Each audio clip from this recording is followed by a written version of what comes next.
I don't think I've used the word ultra-leftism, but I will now. What I was talking about in the March action is what we often talk about as ultra-leftism. That is the idea of being left, being for the people and the workers, carried to impatient and adventurous extreme. Okay? Now that was represented in the March action. A couple of months later, they went to the Congress of the Communist International, and there was a faction at this conference that represented those ideas. And it put forward a resolution. And this resolution was signed by the following parties: the German party, the Austrian party, the Hungarian majority, a very large minority in the Czech party, the Polish majority, the Italian party, and the Youth International. Now, these are massive, massive forces. And unquestionably, they had the command of majority support in that Congress at its outset. You cannot explain that by saying it was inspired by some off-base ideas floated by the Russians. It was an indigenous development that flowed out of the heart of the struggle at the time. And that's the main thing I was trying to say. And the reason that's relevant to us is because we're going to see things like that. Maybe not in the same scale or in the same way, but that is typical of a class struggle, that you have people reacting in very divergent ways. And by the way, there were some peasants in some of these countries, but none of these parties paid any attention to their peasants. So don't blame this on the peasantry. Okay, that's all I want to say about that. Now, second, was revolution possible? Well, I think one thing that Comintern leaders like Trotsky and Lenin said at the time is, it's much, much different in the West. And by the West, they meant west of Russia. They talked a lot about how entrenched the workers' parties are, how entrenched the unions are, how the workers are very organized, and they don't give up these allegiances easily, and you can't wash that away. See, they felt that the revolution had a different dynamic there. And I think we have to conclude that they learned that, because that wasn't what they thought back in 1917. They thought it would be easy. It turned out not to be easy. So in the process, they learned a thing or two about the nature of these social formations, that the resistance of the capitalist state was much, much greater, and that it had deep roots in the workers' movement. So they learned. We should learn too. I think that's my way of assenting to Abby's question, although to say whether a revolution might have been possible is a little hypothetical, I think. But nonetheless, very good point. Now,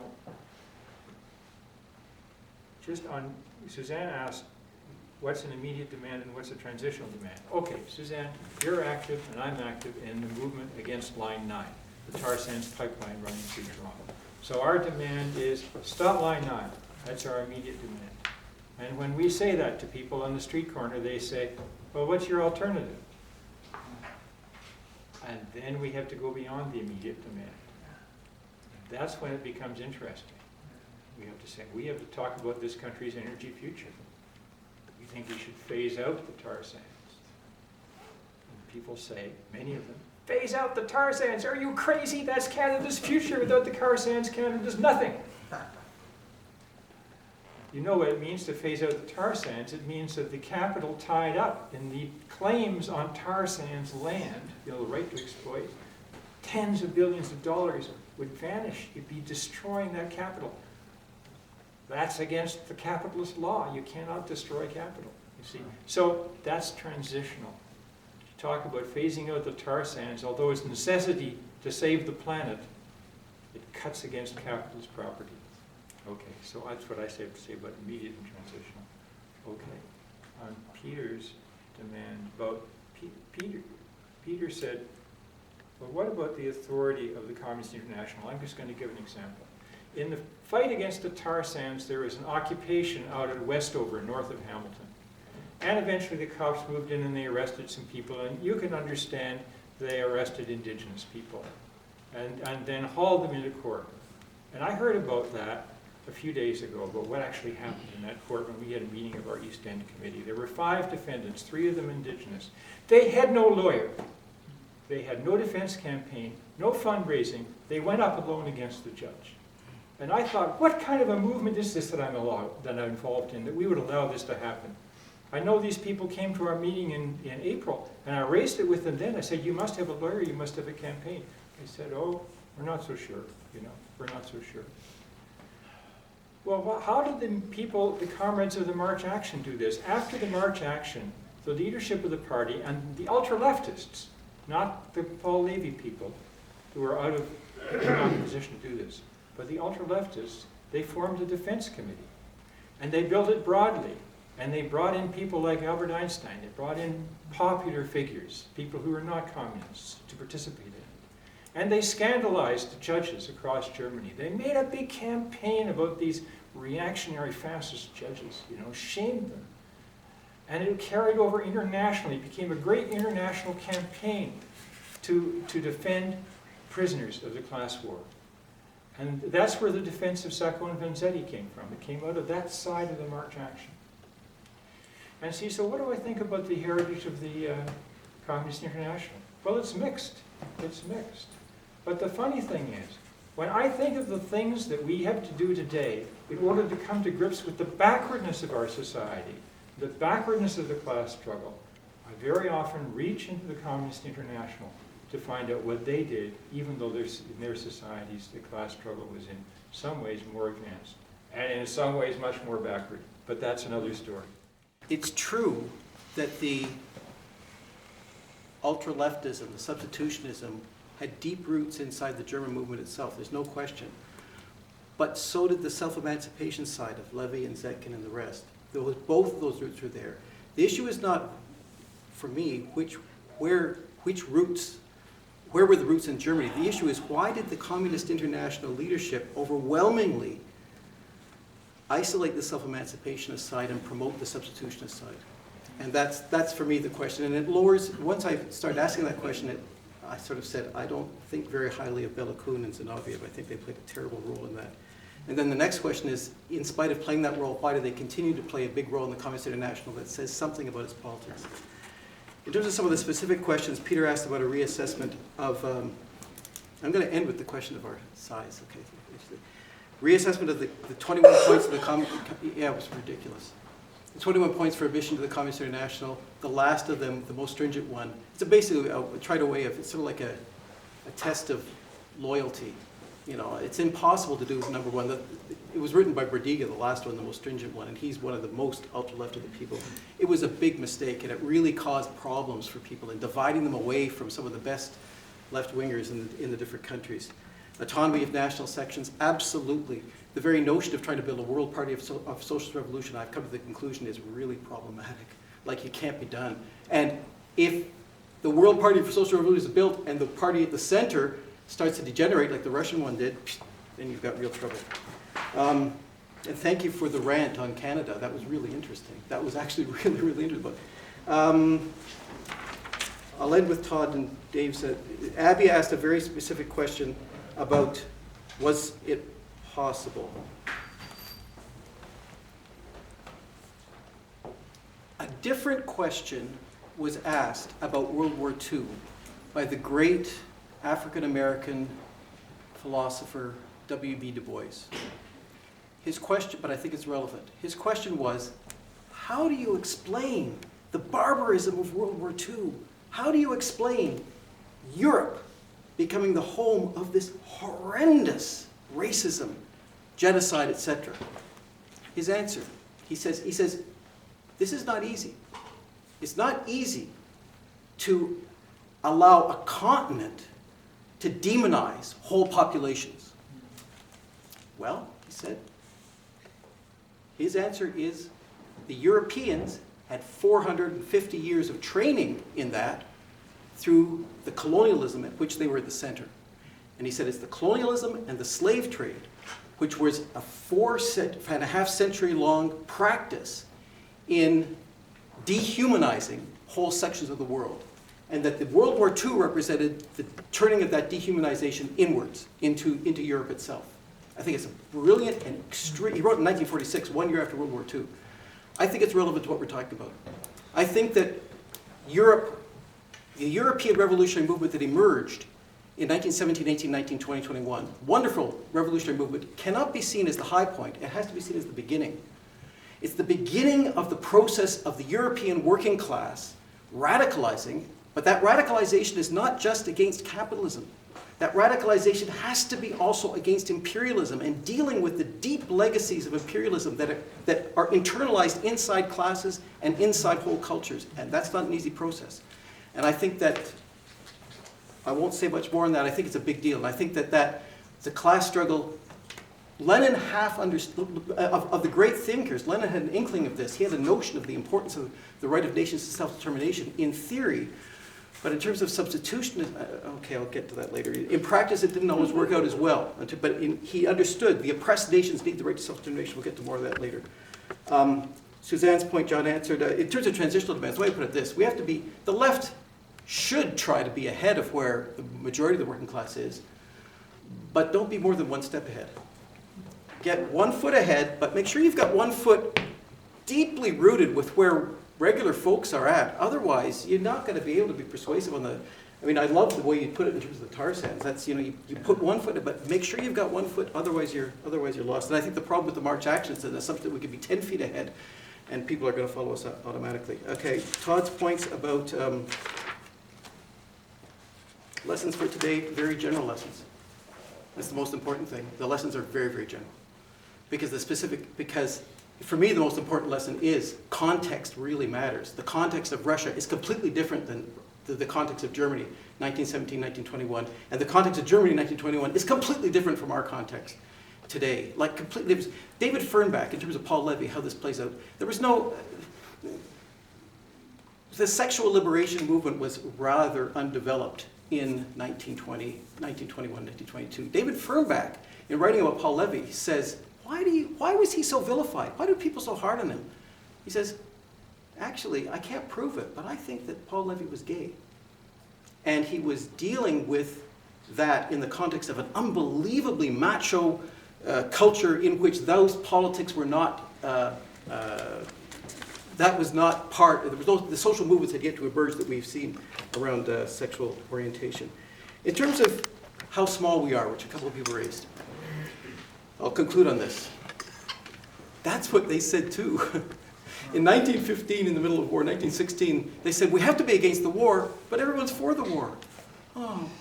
We'll put all the anti-war socialists together and go to a meeting. So they all went to a meeting in Zimmerwald. And I can't remember who it was. I can't remember who made the joke. Trotsky looked and says, well, here we go. We've had decades and decades of Marxism, and you can fit all of the revolutionary socialists into one train car. There you go. It was a sense of how small we are, how isolated. 2 years later, the Russian Revolution blows, and suddenly hundreds of thousands of people are things. So size, that's not really an answer. It's just an anecdote. I'll leave it at that. There we go. Jay's question is completely unfair. Excuse me. What should we do now? It's a great question. I have no idea, but I think there's a method that can help us. And the method is that we'll find out what to do when we listen to the movement and let the movement tell us what the next step is. And that is different in many different contexts. I just made a list as you were speaking about, reflecting back to this. You mentioned, one of the people here mentioned the anti-apartheid movement from the 1970s and 80s. No one sort of chose that strategically, saying, oh, that might be the best place to get radicals. People said, I hate apartheid. What can I do to bring it down? The thing about capitalism and imperialism is it keeps doing that kind of thing. It keeps putting up structures of oppression and exploitation that make us angry, and there are always points of resistance which we need to find, immerse ourselves in, and identify with, and we will learn from that what the next step is. I mean, Rosa Parks didn't choose the civil rights movement because it was a strategically good thing for the left to do. She chose the civil rights movement because her community was going to insist on the right to sit at the front of the bus. And they were going to bring down Jim Crow because they were living inside it and they had to stop it. The people in Palestine are not choosing the struggle around Palestine as something that's strategically good for the left. They are living in a big open-air prison in Gaza and under horrible conditions in the West Bank. The Israeli apartheid state has to be challenged and brought down, and therefore people are throwing themselves into that movement. It's complicated, it's difficult. I mean, in Alberta, we had $150 million taken out of the education budget in one go by some Yahoo who was running the education ministry under the Tories in Alberta. So we had to figure out what to do, and with, to be honest, an almost broken union in a very difficult climate. So you figure something out, you call a demonstration, you try to do something. Now, this is not an answer at all. It's not, I don't have a prescription, but from those threads, the work that people are doing around the tar sands and Line 9, I don't know if the climate change is an existential threat or not. I think capitalism is an existential threat, you know, to be honest. I think that it keeps generating problems like this. I mean, Fukushima, down the list of things is long. But find that issue and problem that angers us, that makes us think this has to end, and then honor the movement. Find the movement, look into it. I think that one of the problems of the Russian Revolution, the way in which the Russian Revolution model has been transmitted, it's about expecting positing everything on the imminence of revolution. The revolutionary movement will come. We need to be ready for it. What do we need to do to be ready for that moment? What if it's a different issue? And so we prioritize what are the terms we used to use for the left? The combat party, the combat organization that's going to be able to fight. But what if that moment doesn't arrive for 5 years or 10 years or 15 years or 20 or 25 years? If that's the only way in which we're learning the lesson, then we paralyze ourselves. We can't act. But if we ask the question differently, we say, in that whole extraordinary experience around Russia and Germany and Hungary and what is today Belarus and Ukraine and all the other places in that world where there was big revolutionary things, what were people doing against the landlords, against the factory owners? How did they weren't actually organizing insurrections, they were organizing leafletings and talks and meetings and saying, they don't let us meet here. How do we do that? They went to the forest. Many of the meetings happened in the forest because they could go to the forest to meet. Those movements are always with us. We find them, inside them, that we'll learn what the next step is. I think about the question of gender and gender issues in the communist movement of Lenin's time. It was certainly there, although they didn't talk about it too much. The Soviet government had taken a very radical step in the first country in the world to abolish the ban on gay sex, but they didn't talk about it in the congresses of the Communist International. It was there. A lot of sexist cracks in those discussions, which must have really rubbed some of those delegates the wrong way, but they didn't speak about it. There's one point in the Third Congress that I'm working on right now, where they're having this. Clara Zetkin is really, really going in the lion's den. Everybody going after her for this and that reason. And one delegate stands up to defend her and says, "Clara Zetkin, she's the only man in the German party." And everybody gets up. Yeah, what do you mean? What do you mean? I'm a man, you know. It's an amazing moment. This is all so latent in it and unexpressed, but if you go a little further through the decade, you find it gets more expression. So I just say, I think this is very important. Don't read it as a men's organization with talking about men's thing. It was very, very gendered, and all the issues were posed, even if not explicitly. Now, secondly, about climate change. I went in to get my printer fixed a few days ago, and the guy who was serving me, or helping me, is from Punjab. He opened up the printer and he saw our leaflet. Our tar sands committee is having a meeting on Bangladesh. And he picked up the leaflet and he said, "What's this? Bangladesh? Climate change in Bangladesh? You know that's important. That's important, and you know why?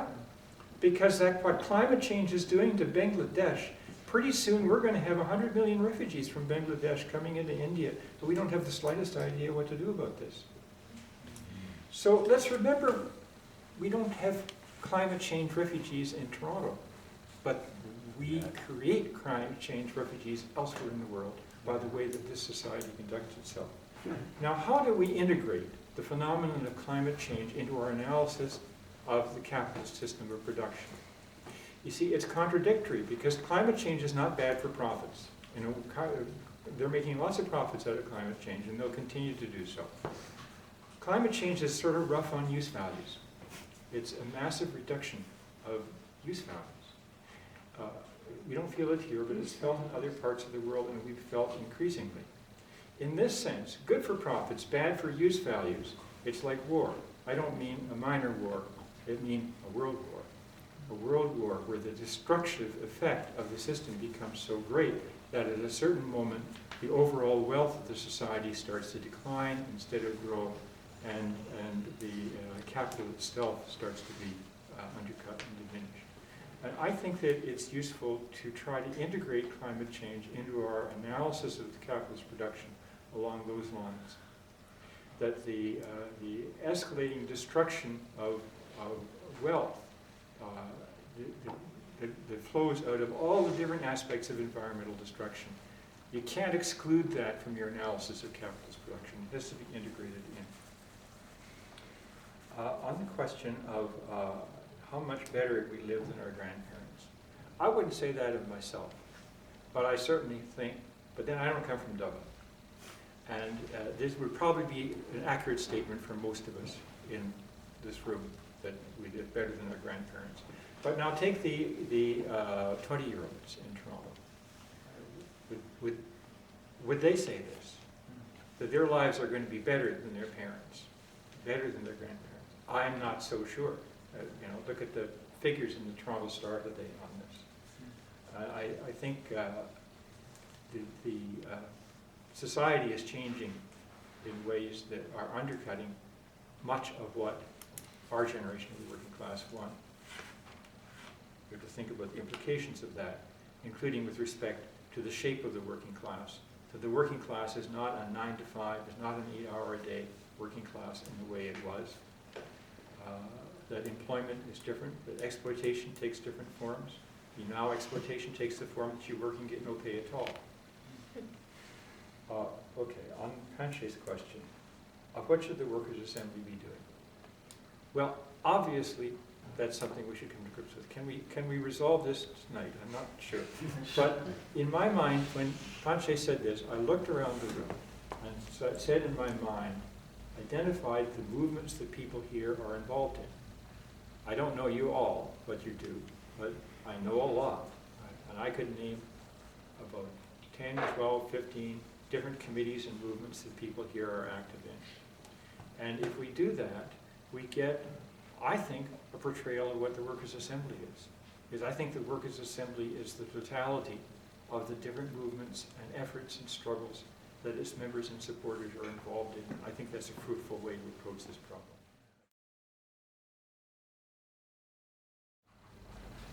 Two points were raised, one on the question of minorities and one on the question of minorities within context and the question of radicalization in what I'll call the global north, the global south. So I'll deal with each in terms. And they're both very important insights. Thanks for raising the issue about the way you did, Panche, because the question of the March action, it's not a question of minorities in society having to wait for the rest of society to catch up, but minority left-wing sections within a movement not isolating themselves from the wider movement. And that distinction, and thank you for raising that, because I realize that not only, because the situations are quite different. For the minority, you know, the African-American population of the United States is a minority within the society as a whole. But it was absolutely right to move far in advance of where the white population was. They were absolutely, if the African-American population had waited for white society to get rid of its prejudice, well, we'd be waiting till eternity. The oppressed don't wait. The oppressed organize and have the right to organize and organize. It doesn't matter who it pisses off. But we have to understand as Marxists that what this means is often it pits the movement against the class. Because Rosa Parks was up against the racist bus drivers who were armed, who often caused huge problems for the black community in the U.S. South. It's a big deal, and it's a very important one. So that's minorities in the minority spark that we're talking about is the left-wing radical minority within a movement. How does that relate to the rest of the movement as a whole, within the workers' movement, within Rosa Parks' movement, etc.? So thank you for that. Secondly, in terms of most radical, the relationship between the global north and the global south, between the 2 billion people who live on $2 a day and places like Canada where that's not the case. In the context of the Russian Revolution, Leon Trotsky had a very interesting insight. He called it the term permanent revolution. He said, the riches to transform the world exist in the places like Canada, Germany, United States, etc. The passion and the organizing and the radicalization exist in the poor countries. He theorized a way that these two things could link together, that once again it's about waiting. The poor countries don't have to wait until they have the wealth to move, to start a movement, but maybe there can be a link between the explosive movements in the global south and the workers' movement in the global north. Now, the particular way that he spelled it out, I won't go into the details, but I think the important insight for us is our movements are connected. And finding ways to link with the global south. I remember going to a meeting at John and Suzanne's place around Bolivia years ago. I think it's 2008. I had no idea. They called a meeting and said, we're going to do some solidarity work around people in Bolivia. And I didn't know what to expect. I was saying, it's a good idea. You know, Evo Morales is in office, etc. Showed up at a meeting. There was 12 people there from the Andean region of Latin America, mostly. And it was one of the most moving experiences I'd ever had, because it was a Toronto left meeting, but it was a left meeting that reached into the experience, the deep experience of the indigenous people of Peru and Bolivia, and brought a breath of that to Toronto and transmitted to us how important it was to try to find a way to build solidarity with that movement that was going on there. It's, the movement in Canada operates at a different speed than the movement in Bolivia. The movement in India operates at a different speed than the movement in the United States. But one of the key things that we need to do is find a way to bring the feeling and the issues of the global south movements into the global north in ways that are meaningful. If we can do that, actually, that's where a lot of the radicalization of the 60s and 70s came from as well. And I think that might be an important thing to add to the list of things in terms of how the left in Toronto, and of which the Greater Toronto Workers' Assembly, what it needs to do next.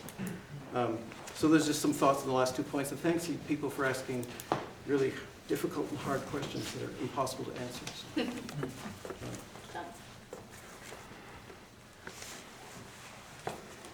That movement that was led off by Rosa Parks, that was some movement. The way they unified the entire black population, just completely solid for the goal of civil rights, and also the way they split the white population, isolated the segregationists, won allies, welcomed the students that came down into the South as freedom riders, went through the battles with the white supporters. And it's really a textbook in strategy, you know, of how to conduct a struggle. When your starting point is a mass movement, but a mass movement of a minority that has to find allies. I'm very glad it was raised tonight. It shows we don't have to go all the way back to the Communist International to get lessons in strategy. Yes, I agree with what was said about the fact that working people in the poor countries are most often more politically advanced than those in the rich countries. And that's been true for a while. But at the same time, I have to be startled by the degree of retreat by the working class movement in countries like Canada over the last 3 decades. And I don't think that can be explained by the privileges of living in imperialist countries. Because actually this is a period in which these privileges have been under attack, and which to some degree you have third world conditions being introduced in Canada. You know, some workers in Canada, they even have laws about it, so that you can have legally established islands of third world conditions within Canada. for so-called migrant workers. So I think that poses a question of analysis for us, and we have to be particularly sensitive to, because it's so differentiated in the way these losses affect different sectors of the working class and different generations of the working class. So I just leave that for a discussion in the future. And I really would like to sort of thank you for the discussion, because the discussion had a dynamic of starting off with a historical question, and then advancing from the historical question to some of the most difficult questions that we face today. And so in that way, I think the discussion and your contribution as participants is really exemplary, and I look forward to continuing the dialogue in new forms in future sessions. Thanks. I'd really like to join John and Paul in thanking those of you who came out on this stormy night and really contributed a very interesting and rich discussion. Thank you so much. And also thank you very much for your great presentations and insights. Thank you.